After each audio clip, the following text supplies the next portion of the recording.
नमस्कार, स्वागत है आपका जनगणमन 24/7 पर जो कि मेरा यूट्यूब चैनल है। आप उसे लाइक करें, सब्सक्राइब करें और लगातार अपने लोगों के बीच में बताएँ कि ये चैनल देखें क्योंकि इस चैनल पर आपको ऐसा कंटेंट मिलेगा जो आपको बाकी कन्वेंशनल या लेगेसी मीडिया पर नहीं दिखेगा।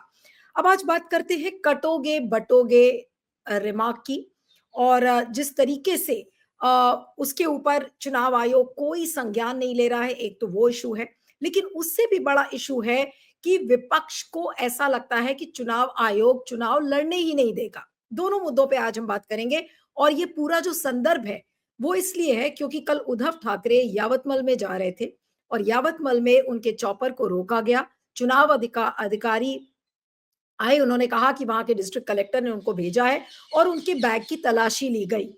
और बैग की तलाशी जब ली गई तो उस बैग में तो कुछ मिला नहीं, जो कि कैंपेन के दौरान कोई भी एक नेता अपना तौलिया, कुछ कागज़ अपने छोटे बैग में रखता है। उस चॉपर में एक पानी की एक कूल किट थी जिसमें पानी की कुछ बोतलें, कुछ जूसेस थे। ज़ाहिर-सी बात है कि एक लंबे समय पे आप कैंपेन करेंगे तो आपको पानी की ज़रूरत है और जूस की भी ज़रूरत होगी, कुछ एनर्जी ड्रिंक की ज़रूरत होगी। लेकिन चुनाव आयोग ने तलाशी ले डाली उद्धव ठाकरे की और ये संदेश दे डाला कि भई हम महाराष्ट्र के सबसे ऊँचे नेता की अगर हम तलाशी कर सकते हैं, तो हम किसी की भी तलाशी कर सकते हैं। लेकिन ये सवाल उद्धव ठाकरे ने पूछा है कि क्या मोदी और अमित शाह के बैग की तलाशी क्या चुनाव आयोग इस तरीके से लेगा? तो आज दोनों मुद्दों पर हमें बात करनी है कि कटोगे-बटोगे प्रधानमंत्री का एक है तो सेफ है, वो लगातार अखबारों में आ रहा है, अखबारों में उसके एड्स निकल रहे हैं। बीजेपी ने कुछ अपने मीम्स में तस्वीरें निकाली हैं जिसमें कि सभी कास्ट के लोग हैं। तो ये चुनाव आयोग का जो बर्ताव है कि विपक्ष को टारगेट करना और बीजेपी कुछ भी कर ले और उसके ऊपर एक्शन लेना ही नहीं, तो क्या चुनाव आयोग ने बेशर्मी की सारी पराकाष्ठाएँ कर डाली हैं और अब ऐसे चुनाव आयोग का इलाज क्या है? इस सब पर हम बातचीत करेंगे। हमारे साथ अनिल सिन्हा वरिष्ठ पत्रकार, पॉलिटिकल कमेंटेटर जुड़ रहे हैं। अनिल जी, आपका बहुत-बहुत स्वागत है। पहला सवाल तो आपसे उद्धव ठाकरे की तलाशी का है कि उद्धव ठाकरे के बैग की तलाशी ले ली गई। क्या चुनाव आयोग मोदी और अमित शाह के बैग की तलाशी लेगा? जी। देखिए क्या ये आप चुनाव आयोग को सिर्फ आप बैग की तलाशी का मामला नहीं है। चुनाव आयोग जो उसका पक्षपातपूर्ण रवैया है, वो उसका लगातार आपको दिखता रहा है। सबसे तो डेट का जो अनाउंसमेंट जिस तरह से हुआ है, अभी कोई मतलब वो जो झारखंड में सारे इलाकों में जहाँ चुनाव हो रहा है, तो रांची के जो सीट्स हैं, उसको उसने दूसरे से ये में फेज में डाल दिया है, जबकि उसका होना चाहिए था दूसरे फेज में। तो ये सब तरीके उसने अपनाया है, जहाँ की मतलब कि चूंकि उनके लिए कन्वीनियंट होगा ये, मतलब पोलिंग डेट से लेकर के और पोलिंग कराने तक जितनी सुविधा हो सकती है चुनाव आयोग बीजेपी को देती है। वो तो क्लियर है कि उनको वो देता ही है। इसके अलावा क्या है कि अभी आपने कहा क्या कि इतने उठ रहे हैं और उस पर आंख मूंदे हुए हैं और किस तरह से उस पर कोई एक्शन नहीं है। अभी आप देखिए कि अरविंद सावंत ने कहा था, आपको मालूम होगा बम्बई के बारे में कि इम्पोर्टेड माल, इसको लेकर के बहुत ही बीजेपी ने हल्ला मचाया था। इम्पोर्टेड माल का अर्थ उसका कोई महिला के बहुत ही अरविंद सावंत काफी सुलझे हुए ये हैं, सांसद रहे हैं और एडवोकेट हैं, बहुत बढ़िया मतलब है उनका, उनकी विश्वसनीयता। वो उनको कि उनके खिलाफ कार्रवाई करो, तो उसका असर ऐसा था कि मतलब जैसे बीजेपी को गुस्सा आता है कोई चीज पर, तो चुनाव आयोग को भी उस पर गुस्सा आता है। मतलब आपने देखा होगा कि जिस तरह से बीजेपी राहुल गांधी पर गुस्सा रहता है, विपक्ष पर गुस्सा रहता है, उसी तरह से चुनाव आयोग भी गुस्सा रहता है कि आप तो ईवीएम पर सवाल उठाते हैं, तो फला करते हैं। मतलब जो दोनों को, और कई बार आपको नजर आएगा कि चुनाव आयोग के समर्थन में या उनका पक्ष रखने के लिए वकील जो है वो भी बीजेपी, मतलब नौबत यहां तक आ गई है। तो वो जो है, अभी आपने वो देखा नहीं कि जो कांग्रेस ने ये किया था, शिकायत की थी, उसका कुछ नहीं किया और उसका जवाब कितना खराब है। उसमें किस तरह से खरगे को जो लिखे गए पत्र में उन्होंने कहा कि आपका ये पुराना रवैया है। तो ये तो उनका चालू है। यहाँ भी ऐसा ही है।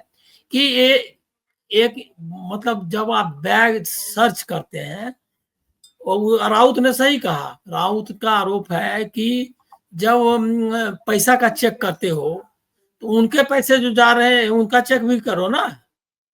अच्छा, आईटी अभी देखिए क्या है, अभी जहां जहां जो चुनाव में जहां हो रहा है या पूरे देश में जब चुनाव कहीं हो रहा होता है तो चुनाव आयोग की जिम्मेदारी बनती है या उसका उसका अधिकार है कि वो पूरे जो पूरा तंत्र है, ब्यूरोक्रेसी है, वो उसको पर नजर रखे। अब अभी देखिए एकाएक आईटी का मतलब रेड पड़ रहा है, वो भी रेड किसके यहाँ, हेमंत सोरेन के सेक्रेटरी सुनील श्रीवास्तव है, उसके यहाँ रेड हो रहा है। अरे तो आपको ये अगर साल भर तक तुमको पता नहीं था कि इनके यहाँ इनकम टैक्स का प्रॉब्लम है, तो तुम जो है अभी क्या कर रहा था, उनको तो शक करना चाहिए।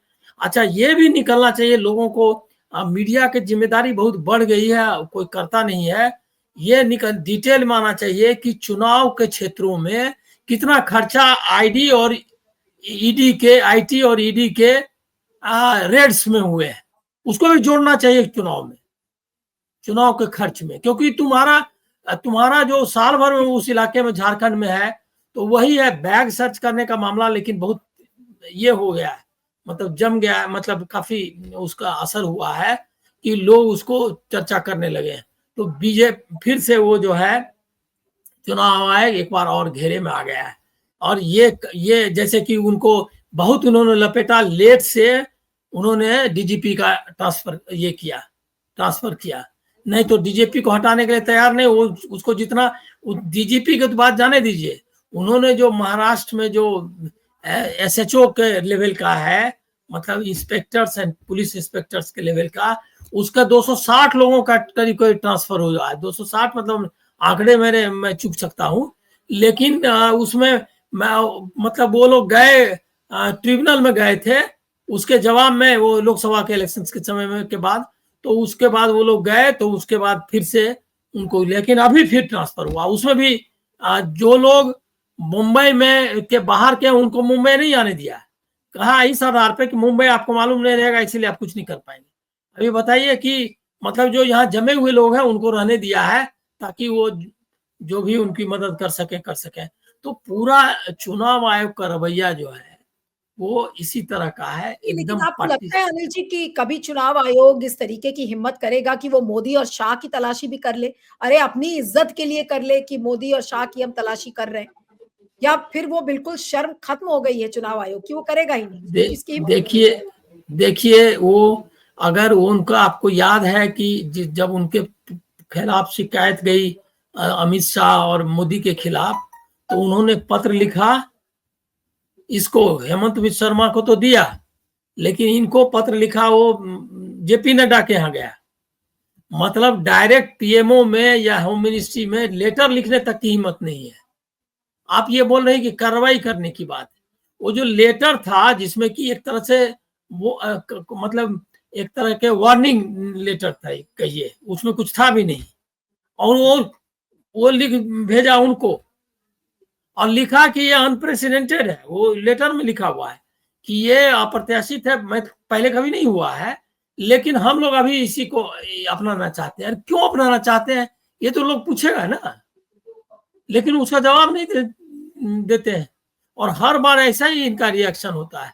और वो तो आपको बताया मैंने, हम लोग बताते ही रहे कि हरियाणा इलेक्शन में 26 रिप्रेजेंटेशन थे, सबको उन्हीं के पास भेज दिया, रिटर्निंग ऑफिसर के पास, जिनके क्षेत्र में धांधली हुई थी, और कोई कमेटी नहीं। और पहले जबकि मुलायम सिंह के इलेक्शन के मतलब 2005 में वो जो है इलेक्शन में उन्होंने दिया, उसको 2004 या 5 का है, जो बाई इलेक्शन करवाया था उसमें जीत गया था धर्मेंद्र यादव, उसके उसका उसका इलेक्शन कैंसिल किया। इस आधार पर बहुत शिकायतें आ रही है, कमेटी बनाई।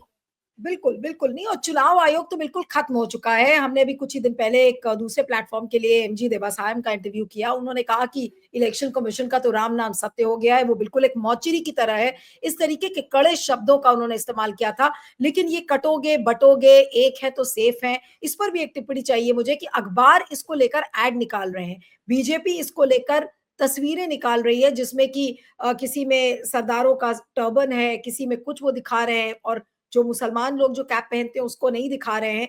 तो ये क्या दर्शाता है कि क्या इस तरीके के अखबारों में ऐड निकलने चाहिए? क्या चुनाव आयोग इसको लेकर तलब नहीं कर सकता कि भाई कैसे आपको कौन परमिशन दे रहा है इस तरीके की बातें करने के लिए? ना तो कोई कमेंट है, एक है तो सेफ है, बल्कि उसको तो पूरी बीजेपी गाना गा रही है। भावनगर में बीजेपी का एक काडर है, उसका भाई, उसकी शादी होने वाली है और उसने अपने इन्विटेशन कार्ड पर बटोगे कटोगे छपवा दिया है। अब आप बताइए कि ये नहीं नहीं, क्या। अभी देखिए कि ये बटोगे कटोगे के तो नारे पे मतलब डायरेक्ट बोल रहे हैं, और सब उसको प्रधानमंत्री ने एंडोर्स किया है, तो और क्या किससे आप करेंगे बात? अब सीधे सीधे आरोप लगा रहे हैं। देखिए, आरएसएस ने भी एंडोर्स किया है उसको। मथुरा की कॉन्क्लेव जो हुई थी उसमें आरएसएस ने भी एंडोर्स किया है उसको। हाँ, आरएसएस ने भी एंडोर्स किया। तो पूरा का पूरा, तो आरएसएस को देखिए, आरएसएस तो चुनाव नहीं लड़ रहा है, तो उसके खिलाफ चुनाव आयोग तो कर नहीं सकता कुछ, मतलब उसको क्या करेगा। लेकिन बीजेपी तो एक पॉलिटिकल पार्टी है जो कि संविधान का ओथ ली है, सरकार में है ये, तो ये इनका तो संविधान का ओथ लिया हुआ, इनको तो आप बुक कर सकते हैं कानून के तहत, इनको इनको पद से हटा सकते हैं अगर ये इस तरह का काम कर रहे हैं जो संविधान के जो शपथ है उसके खिलाफ काम कर रहे हैं, तो आपको तो हटाया जा सकता है। तो लेकिन उसको कोई डर ही नहीं रहा। अभी बटोगे कटोगे बात कर रहे हैं, ये जो है अभी धर्म युद्ध का आह्वान किया है महाराष्ट्र के चीफ मिनिस्टर ने, कि अगर लोग जिहाद कर रहे हैं वोट के नाम पर, तो हम लोग भी धर्म युद्ध करें। क्या कह रहा है इसका मतलब? धर्म के नाम पर युद्ध करने के लिए कह रहा है, मतलब सीधे सीधे दंगे कराने की बात कर रहा है। और अखबारों का तो, अखबार पर तो स्क्रूटनी खत्म हो गया है, चैनल्स पे स्क्रूटनी खत्म हो गया है।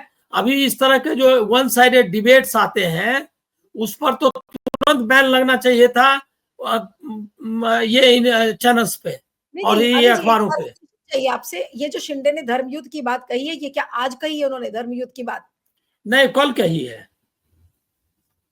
ये धर्म युद्ध की बात आज मैं वो कहाँ के मतलब जगह का नाम भूल गया हूँ, किसी कैंपेन में, वो मैं आपको बता दूंगा। वो जो है किसी कैंपेन में, आज के अखबार में आया है, यहाँ के लोकल अखबारों में। उसने कहा कि वो लोग जिहाद करते हैं वोट का। आप जो है मेरे ख्याल में औरंगाबाद में, मतलब वो मराठवाड़ा में जहाँ सेंसिटिव इलाका है, वहां उन्होंने कहा है। और वो जो मतलब आई एम नॉट श्योर, वो देखना होगा, लेकिन कहीं पर कैंपेन में कहा, और कहा इसीलिए हमको धर्म युद्ध करना होगा। अभी ये बोल रहा है बटोगे कटोगे, एक है तो सेफ है और ये। लेकिन मैं आपको एक लास्ट पॉइंट कहूंगा कि आप लोग जो राहुल गांधी ने जो पोस्टर डाला है उसको बताइए लोगों को कि ये क्या कह रहे हैं। वो उसी की ओर इशारा बता रहे हैं कि ये जो अजीत डोभाल मतलब कि ऑथोरिटेरियन ये रूल, और उसके बाद कम्युनलिज्म मतलब मोदी अमित शाह, और उसके बाद जो है कॉरपोरेट अडानी, ये जो अलायंस हो गया है वो एंटी पीपुल अलायंस है। सब लूट कर सारी संपत्ति लोगों की ले जाएगा ये कॉरपोरेट, और आप लोग देखते रह जाएंगे। ये लोगों को बताइए, इस चक्कर में ना पड़े, उनको लोकतंत्र बचाना जरूरी है, इसके लिए वोट करें। बिल्कुल बिल्कुल। चलिए, आपका बहुत बहुत शुक्रिया। Thank you so much Anil ji for joining. Thank you.